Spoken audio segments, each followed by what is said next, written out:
to talk about the most stupendous backlash in history because it is WrestleMania BackLash, which is occurring today on Peacock at 8 Eastern, 5 p.m. Pacific. The main event of the evening features the Bloodline, the head of the table, Roman Reigns, the tribal chief, teaming up with the Usos to take on the Raw Tag Team Champions, RK Bro and Drew McIntyre.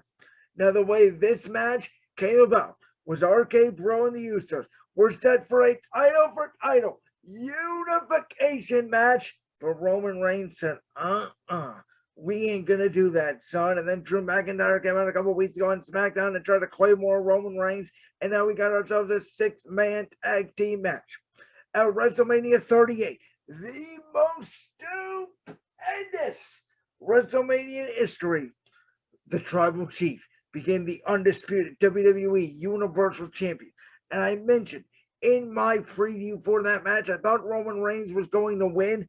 And boy, did that match not live up to the hype. It was very quick.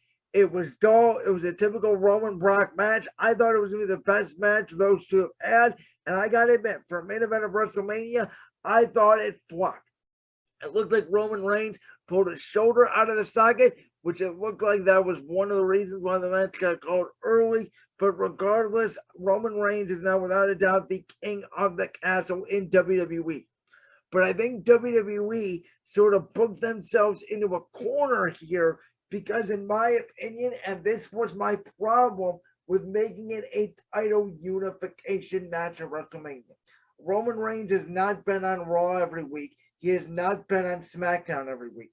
And when you only have one champion, it makes it really hard to make both shows compelling. And now the question is, how do they get the title off Roman?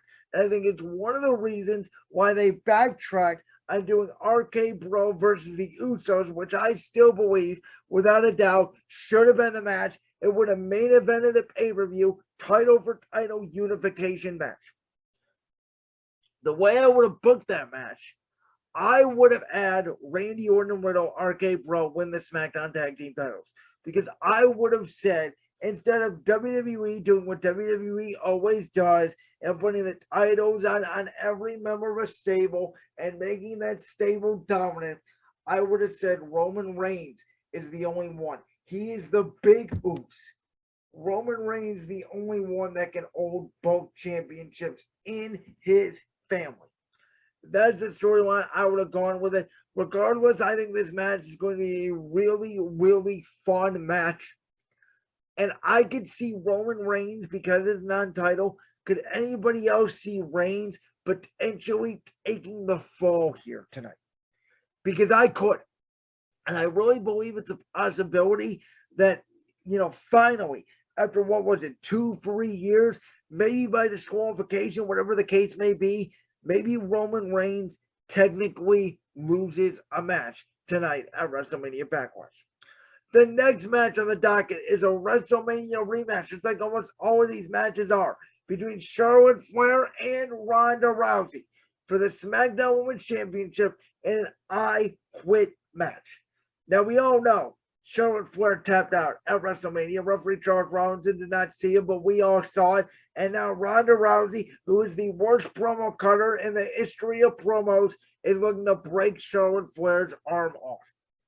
I'm here to say, I think this is going to be a good match. I think this is in Ronda Rousey's wheelhouse, kind of no disqualification, where she can do her own thing and just beat the hell out of Charlotte, because that's what she was made to do. And I don't see a way Ronda Rousey says the words, I quit. I think this does lead to a rematch down the road, maybe a Money in the Bank in Vegas, maybe at SummerSlam. But I think for a little bit here, Ronda Rousey is going to become the SmackDown Women's Champion on a show that doesn't have many title matches. As a matter of fact, outside of Ronda versus Charlotte, there is no title matches on this card. So I think when you only have one title match, the I Quit match is the way to go. I don't see Ronda saying I quit. I think she will win the SmackDown Women's Championship. Now, Edge and AJ Styles, you heard the intro at the beginning of the show today. You think you know me? You never did. From the other side by Alter Bridge. Edge's new theme song, Edge's new alter ego, and now without his man Damian Priest by his side, the leader of Judgment Day will once again go one-on-one with the phenomenal AJ Styles. Those two had a very technical wrestling match at WrestleMania. I think we're going to get another banger here. I think some way, somehow, somebody interferes, whether it's Finn Balor or somebody else, and Edge goes over Styles as they set up a Hell in a Cell match between the two, where AJ Styles will eventually top Edge. Maybe Styles wins and maybe we get 1-1. Who knows? I still think it's going to be a very good match. Up next, another WrestleMania rematch. Cody Rhodes, the American Nightmare, going up against the visionary Seth Rollins. Now, of course, Cody Rhodes was the special opponent, handpicked by Mr. McMahon once he got done preparing for his match against Pat McAfee at WrestleMania 38 in the most stupendous WrestleMania in history. Cody and Seth put on an absolute banger. It was a hell of a match. Cody Rhodes picked up the win, and Cody Rhodes has been booked as a star since he's returned to the WWE. I don't know if he takes a quick out here to Seth Rollins. I don't know if WWE wants to derail his momentum yet. I think this is another great match. And the question here, will Seth Rollins be able to get revenge on Cody Rhodes? I think eventually Rollins could move on to Roman. I think Cody could move on to Roman. I actually think Cody is being well in position to go win the WWE Championship from the Tribal Chief himself and leave the Tribal Chief with only the Universal Championship. But again, just like Edge and Styles, just like Flair and Rousey, I don't think these matches of this pay-per-view have a lot of stakes. They were good WrestleMania matches. Let's run them back. Let's kind of up the ante a little bit. This is billed as Rhodes versus Rollins 2. Cody Rhodes' second ever match against Seth Rollins, and I think it fits Seth Rollins' character for him to lose this match and try to get one more match with Cody Rhodes as he turns into the next Christian.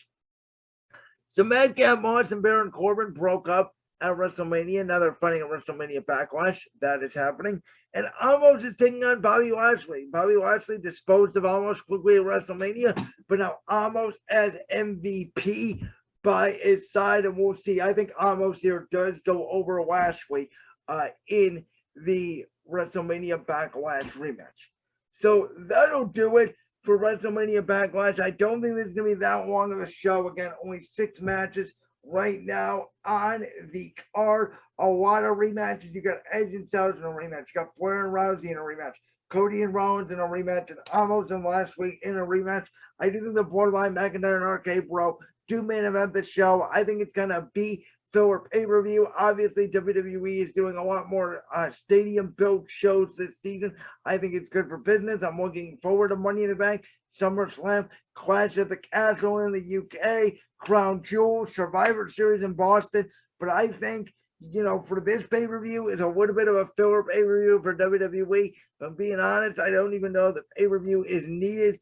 But before we go on a WWE topic today, I do want to say one more time, I thought WrestleMania 38 was phenomenal. I thought it was indeed the most stupendous WrestleMania in history, from everything from Pat McAfee calling Wee Man against Sami Zayn and Johnny Knoxville, Pat McAfee wrestling Vince McMahon, the Raw Tag Team title match, the SmackDown Tag Team title match, Becky and Bianca Belair. Everything that happened, Edge and Styles, Cody and Rollins, Reigns, Lesnar. I thought WrestleMania, the Stone Cold Kevin Owens thing, I thought WrestleMania went back to its roots this year. I thought that a little bit of everything for everybody. I thought all the celebrities, from Pat McAfee to Logan Paul to Johnny Knoxville, I thought they all hit it out of the park. So much happened on that show. I'm trying to remember exactly what I forgot happened. Just Stone Cold coming back both nights was incredible. Everything that happened at that Mania was special. That WrestleMania 38 in Dallas We won for the ages. Certainly a lot better than the one they had there 6 years ago. And I cannot wait for WrestleMania 39 in Hollywood next year.